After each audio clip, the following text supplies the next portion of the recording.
प्यारे बच्चों, आज हम कक्षा 7वीं विषय हिंदी वसंत भाग 2 उपविषय पाठ 5 मिठाई वाला का व्याख्यान 2 पढ़ेंगे।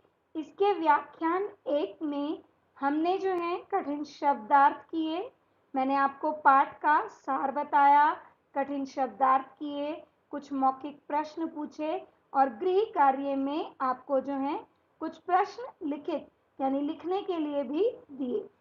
तो आज इस व्याख्यान 2 में हम पाठ 5 मिठाई वाला के अभ्यास प्रश्नोत्तर करेंगे और व्याख्यान 1 में जो मैंने आपको गृह कार्य दिया था उसकी चर्चा करेंगे। तो चलिए अपना इस पाठ का व्याख्यान 2 शुरू करते हैं। पहला प्रश्न है बेटा, मिठाई वाला अलग अलग चीजें क्यों बेचता था और वह महीनों बाद क्यों आता था। दो बातें आपसे पूछी गई हैं। पहला कि वो अलग अलग चीजें क्यों लाता था और दूसरा वह महीनों बाद क्यों आता था। उत्तर है बेटा आपका, बच्चे एक ही चीज से उकता न जाएं। उकताना मायने बोर हो जाना। बच्चे एक ही चीज से उकता न जाएं, इसलिए वह बच्चों को पसंद आने वाली अलग अलग चीजों को बदल बदल कर बेचता था। तो हमें अपने पहले प्रश्न के पहले भाग का उत्तर मिला, बच्चे एक ही चीज से उकता न जाएं, इसलिए वह बच्चों को पसंद आने वाली अलग अलग चीजों को बदल बदल कर बेचता था। पहले प्रश्न के दूसरे भाग में कि वह महीनों बाद क्यों आता था, तो उत्तर है बेटा, वह महीनों बाद इसलिए आता था ताकि उसकी चीजों में बच्चों की उत्सुकता बनी रहे, बच्चे उत्सुक रहें, बेचैन रहें कि इस बार जो है वो फेरी वाला, वो मिठाई वाला, वो बांसुरी वाला इस बार क्या नई चीज लाएगा। ये उत्सुकता बनी रहे उनमें, इसलिए वह महीनों बाद आता था। और उसे पैसों का लालच भी न था। पैसों की तो उसे कोई ऐसी चिंता ही नहीं थी, क्योंकि पैसा तो उसके पास खूब था। नहीं था तो क्या नहीं था, परिवार, उसकी पत्नी, उसके बच्चे। जब भी उसे उसके बच्चों की याद आती तो वह अन्य बच्चों में अपने बच्चों की छवि देखने कोई ना कोई नई चीज लेकर उन तक पहुंच जाता था, क्योंकि वह तो केवल अपने मन की संतुष्टि के लिए बच्चों को मनपसंद की चीजें बेचा करता था। क्योंकि वह तो केवल अपने मन की संतुष्टि के लिए बच्चों को मनपसंद की चीजें बेचा करता था। दूसरा प्रश्न है बेटा, मिठाई वाले में वे कौन से गुण थे जिनकी वजह से बच्चे तो बच्चे, बड़े भी उसकी ओर खींचे चले आते थे। आपका प्रश्न क्या है, मिठाई वाले में वे कौन से गुण थे जिनकी वजह से बच्चे तो बच्चे, बड़े भी उसकी ओर खींचे चले आते थे। है बेटा, निम्नलिखित गुणों के कारण बच्चे तो बच्चे, बड़े भी उसकी ओर खींचे चले आते थे। बड़े, मिठाई वाले का मधुर आवाज में गा गा कर अपनी चीजों की विशेषताएं बताना। मिठाई वाले का मधुर आवाज में गा गा कर अपनी चीजों की विशेषताएं बताना। नंबर 2, बच्चों की मनपसंद चीजें लाना। क्या करता था वो, बच्चों को जो भी कुछ पसंद है, जैसे बच्चों को खिलौने पसंद है, बांसुरी पसंद है, मिठाई खाना पसंद है, तो वो उस बच्चों की जो भी मनपसंद की चीजें होती थी उनको लाता था। नंबर 3 बेटा, लाभ कमाने के चक्कर में न रहना। उसे चीजें बेचकर लाभ कमाने की चिंता न थी, क्योंकि वह तो अपने मन की यानी आत्म संतुष्टि को प्राप्त करने आता था। कभी कभी उसे हानि भी हो जाती थी तो भी उसे कोई दुख नहीं होता था, क्योंकि उसे ऐसा लगता था जैसे उसने उन बच्चों को नहीं, अपने ही बच्चों को वो चीजें दे दी हों। तो अगला आपने अभी देखा, बच्चों से अपनत्व। अपनत्व क्या होता है? अपनापन। अपना से अपनत्व और अपनापन भाववाचक संज्ञा बनती है। तो बच्चों से अपनत्व, बच्चों के प्रति प्रेम था उसका, और उस अपनेपन के कारण ही, उस प्रेम के कारण ही वह बच्चों के पास अलग अलग चीजें लेकर आता था। पांचवा है कोमल और प्रेम पूर्ण व्यवहार दर्शाना। उसका व्यवहार जो है बड़ा ही प्यार से भरा था, प्यार से पूर्ण था, कोमल, बड़ा ही मीठा बोलने वाला, आराम से बोलने वाला व्यक्ति था वो। तो यहाँ पर हमने 3 और बातें, उनकी विशेषताएं क्या पढ़ी कि लाभ कमाने के चक्कर में न रहना, बच्चों से अपनत्व, कोमल और प्रेम पूर्ण व्यवहार दर्शाना। तीसरा प्रश्न है बेटा, विजय बाबू एक ग्राहक थे और मुरली वाला एक विक्रेता। दोनों अपने अपने पक्ष के समर्थन में क्या तर्क पेश करते हैं? यानी कि बेटा विजय बाबू तो एक ग्राहक है, और ग्राहक जो होता है वो ये सोचता है कि जो विक्रेता है वो उसे जो कुछ भी दे रहा है ना, जो कोई भी चीज दे रहा है, बिना फायदे के, बिना लाभ के तो नहीं दे रहा। और यदि वो 1-2 पैसे कम भी कर देता है तो क्या लगता है विजय बाबू को? जैसे वो उस पर कोई एहसान कर रहा हो।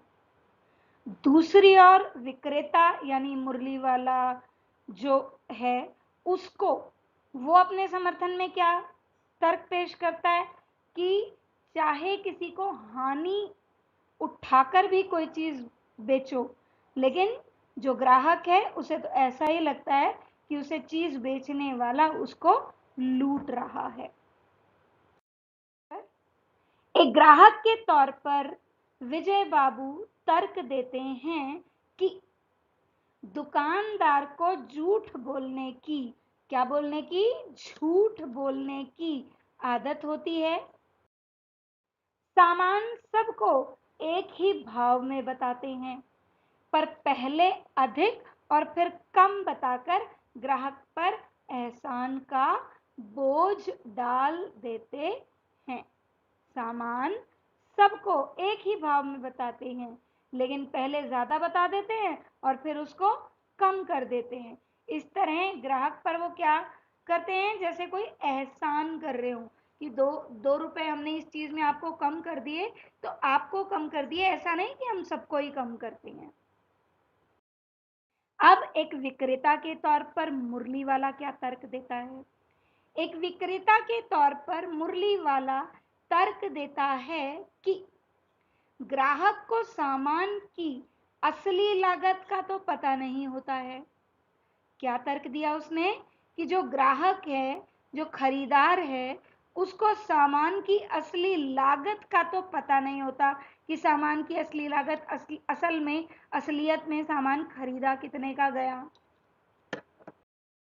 और दुकानदार हानि उठाकर भी सामान क्यों न बेचे, पर ग्राहक को लगता है कि दुकानदार उसे लूट रहा है। दुकानदार को हानि यानी नुकसान ही क्यों ना उठाना पड़े, सामान न, कई बार तो नुकसान उठाकर भी बेचना पड़ता है, तो नुकसान उठाकर भी सामान क्यों ना बेचे दुकानदार ग्राहक को, लेकिन ग्राहक के दिमाग में तो यही रहता है कि दुकानदार उसे लूट रहा है। अगला प्रश्न है बेटा, खिलौने वाले के आने पर बच्चों की क्या प्रतिक्रिया होती थी? यानी कि जैसे ही खिलौने वाला आता, वह अपने मादक मधुर स्वर में आवाज लगाता, क्या? बच्चों को बहलाने वाला खिलौने वाला, बच्चों को बहलाने वाला मुरलिया वाला, बच्चों को बहलाने वाला, मिठाई वाला। तो इस तरह से जब भी वो आवाज देता तो बच्चों की क्या प्रतिक्रिया होती, मतलब जहां भी वो होते वहां से भाग लेते और उसके पास पहुंच जाते, उसे चारों ओर से घेर लेते, फिर अपनी तोतली तोतली आवाज में उससे जो है चीजें मांगते थे। तो खिलौने वाले की मादक मधुर आवाज सुनकर, खिलौने वाले की मादक मधुर आवाज सुनकर बच्चे चंचल हो उठते थे। खिलौने वाले की मादक, मधुर, मधुर मैंने मीठी, मादक मैंने आकर्षित जो आवाज है उसे बच्चे सुनते और चंचल मैंने बेचैन हो उठते। उसके स्नेहपूर्ण प्यार से भरे कंठ, गले से फूटती हुई आवाज, निकलती हुई आवाज सुनकर निकट मायने पास के मकानों में हलचल मच जाती। गलियों तथा उनके अंदर स्थित छोटे उद्यानों में खेलते हुए और इठलाते हुए, एक बार फिर पढ़ रही हूं बेटा, उसके स्नेहपूर्ण कंठ से फूटती हुई आवाज सुनकर निकट मायने पास के मकानों में हलचल मच जाती। गलियों तथा उनके अंदर स्थित छोटे उद्यानों में खेलते और इठलाते हुए बच्चों का समूह मायने झुंड अपने जूते टोपी को बगीचे में ही छोड़कर खिलौने वाले को घेर लेता। किसका समूह?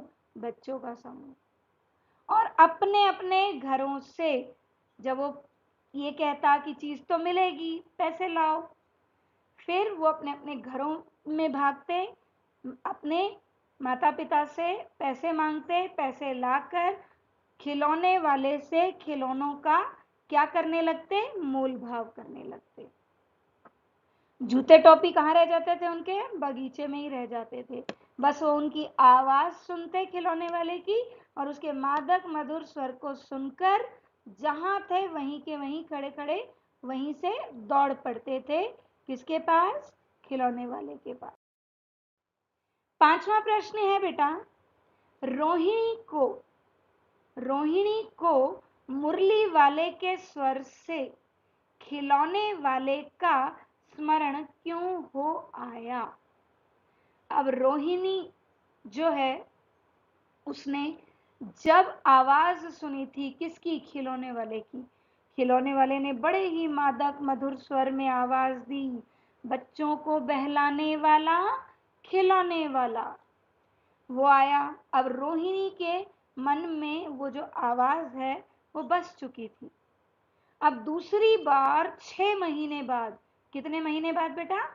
6 महीने बाद मुरली वाला यानी वही व्यक्ति मुरली बेचने आता है और जैसे ही रोहिणी मुरली वाले के स्वर को सुनती है तो उसे खिलौने वाले का स्मरण यानी खिलौने वाले की याद आ जाती है।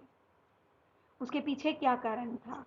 रोहिणी को मुरली वाले के स्वर में, रोहिणी को मुरली वाले के स्वर में खिलौने वाले का स्मरण इसलिए हो आया क्योंकि उसे वह आवाज, सबसे पहला कारण क्या था? जानी पहचानी लगी।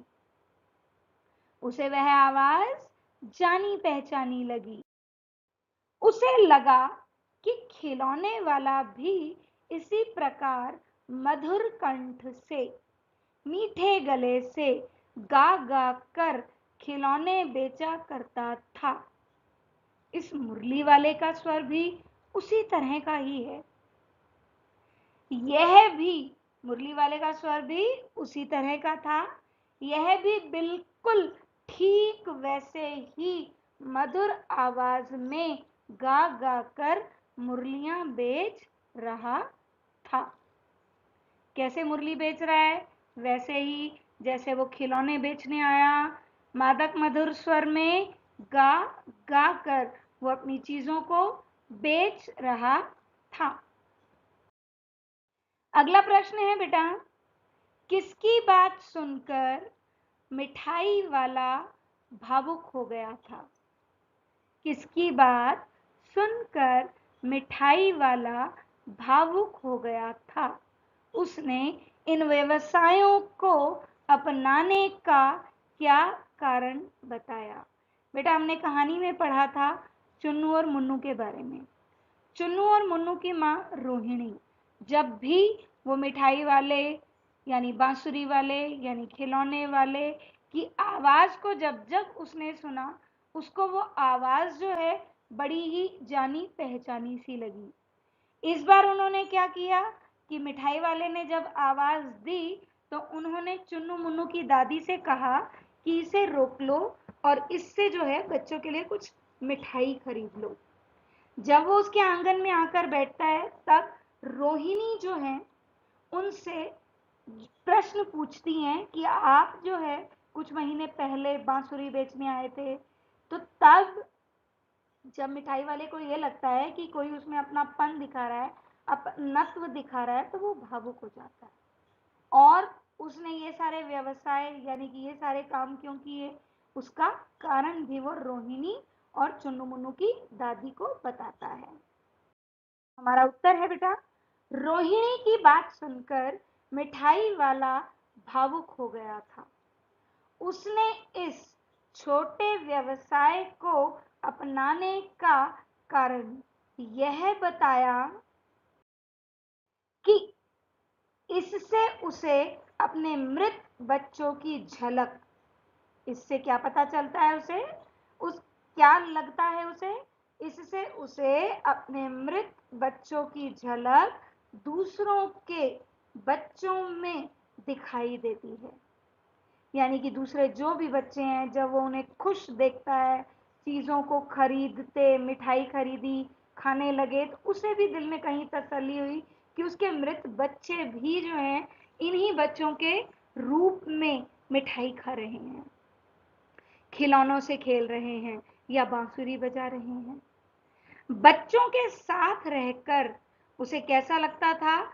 संतोष, धैर्य और असीम सुख की बहुत सुख मिलता था।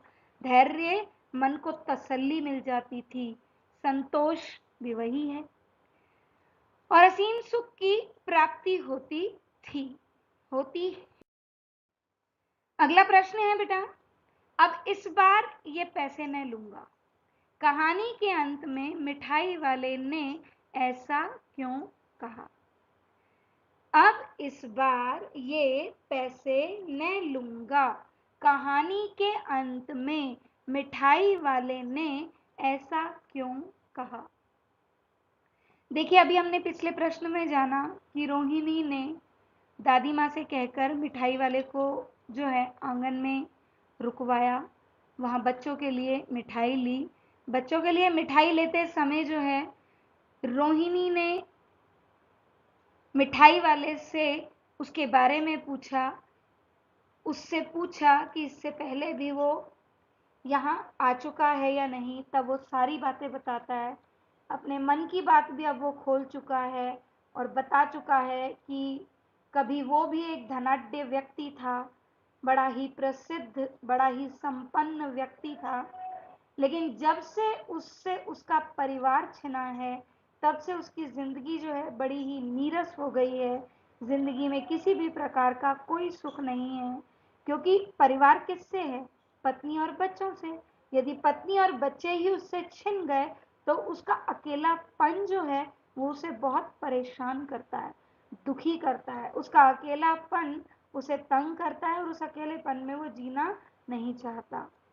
अब जब उन्होंने यानी मिठाई वाले ने रोहिणी से बात की तो रोहिणी से बात करके उसे बड़ी जो है तसल्ली मिलती है। चुन्नू मुन्नू जो दो बच्चे हैं उनमें वो अपने ही बच्चों को ढूंढता है, इसलिए वो ये बात कहता है कि अब इस बार ये पैसे मैं लूंगा। दोनों को पुड़िया में थोड़ी थोड़ी मिठाई देता है और बिना पैसे लिए वहां से चला जाता है।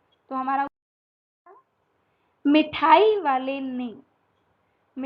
वाले ने ऐसा इसलिए कहा क्योंकि एक तो पहली बार किसी ने उसके प्रति इतनी आत्मीयता दिखाई। मैंने अभी आपको बताया कि रोहिणी ने अपना आत्मीयता, मैंने अपनापन दिल से, कोई जब किसी के लिए दुखी होता है, परेशान होता है, तो अब जब दुख जाना मिठाई वाले का, तो रोहिणी भी कहीं ना कहीं दुखी हो जाती है। और इस आत्मीयता, वो जो उसका इस आत्मीयता भरा व्यवहार है ना, उससे उसके मन में जो है उसके श्रद्धा का भाव उमड़ पड़ता है और उसके दुख को समझने का प्रयास किया। क्या कोशिश की? उसके दुख को समझने का प्रयास किया।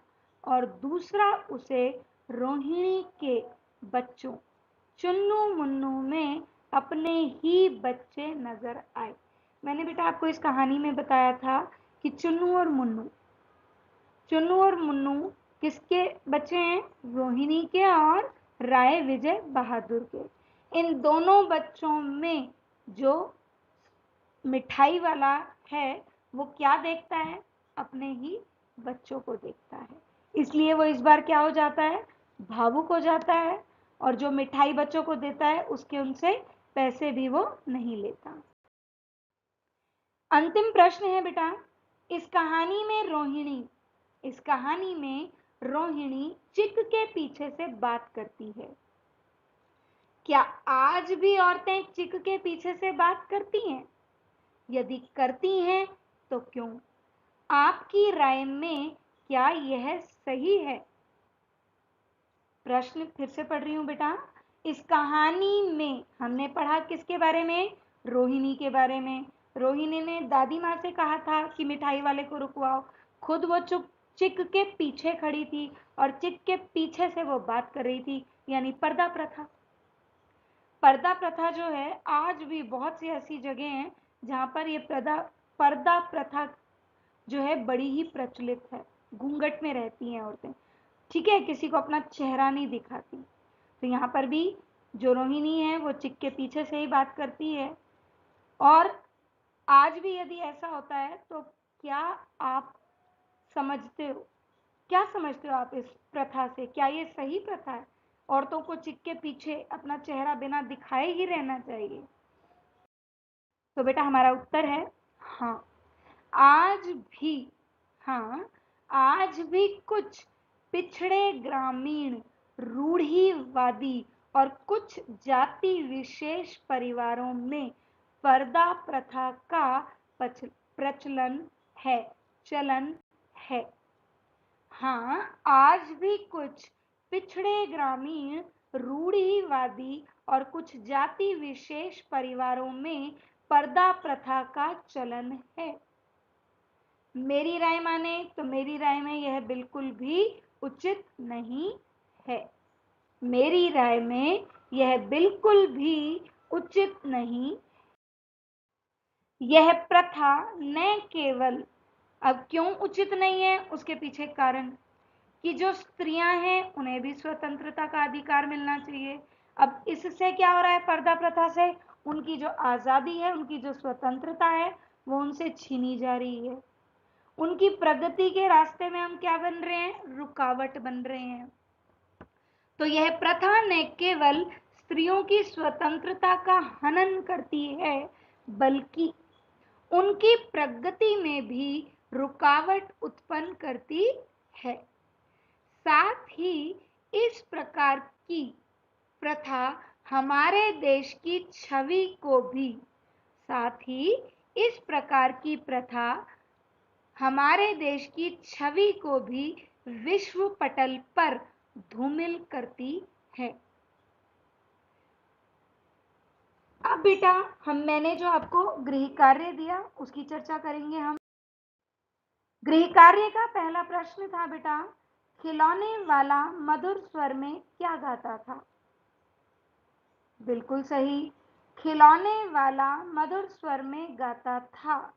बच्चों को बहलाने वाला खिलौने वाला, बच्चों को बहलाने वाला खिलौने वाला। दूसरा प्रश्न है बेटा, मुरली का दाम कितना था?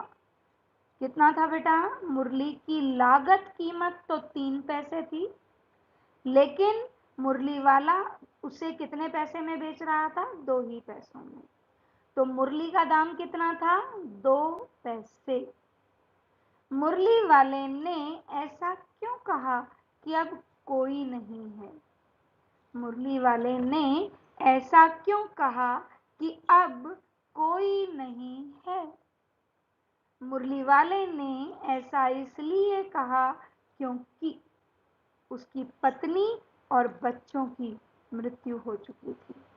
मुरली वाले ने ऐसा इसलिए कहा क्योंकि अब कोई नहीं है, मतलब उसके पास सब कुछ है, पैसा है, बंगला है, शोहरत है, लेकिन उसकी पत्नी और उसके बच्चे यानी कि उसका परिवार नहीं है। तो मुरली वाले ने ऐसा इसलिए कहा क्योंकि उसकी पत्नी और बच्चों की मृत्यु हो चुकी। तो अगला प्रश्न है बेटा, 8 महीने बाद खिलौने वाला क्या बेचने आया? 8 महीने बाद खिलौने वाला क्या बेचने आया? बेटा इस पाठ में हमने पढ़ा, सबसे पहले एक खिलौने वाला आया, उसके 6 महीने बाद वो फिर से आया बांसुरी बेचने, बांसुरी लेकर, और फिर 8 महीने बाद वही खिलौने वाला क्या बेचने आया था बेटा? मिठाई बेचने। तो 8 महीने बाद खिलौने वाला मिठाई बेचने आया। अंतिम प्रश्न है, चुन्नू मुन्नू के पिता का क्या नाम था? चुन्नू मुन्नू के पिता का क्या नाम था? चुन्नू मुन्नू के पिता का नाम राय विजय बहादुर था। क्या नाम था बेटा? राय विजय बहादुर था। तो बेटा ये आपके गृह कार्य के 5 प्रश्नोत्तर हैं। जो गृह कार्य यानी कि व्याख्यान 1 का गृह कार्य था, आज के आपके जो 8 प्रश्नोत्तर हैं वो आपका गृह कार्य हैं। उन 8 प्रश्नों के उत्तर आप अपनी पक्की कॉपी यानी फेयर नोटबुक में लिखेंगे। तो धन्यवाद, मिलते हैं अपने अगले व्याख्यान में।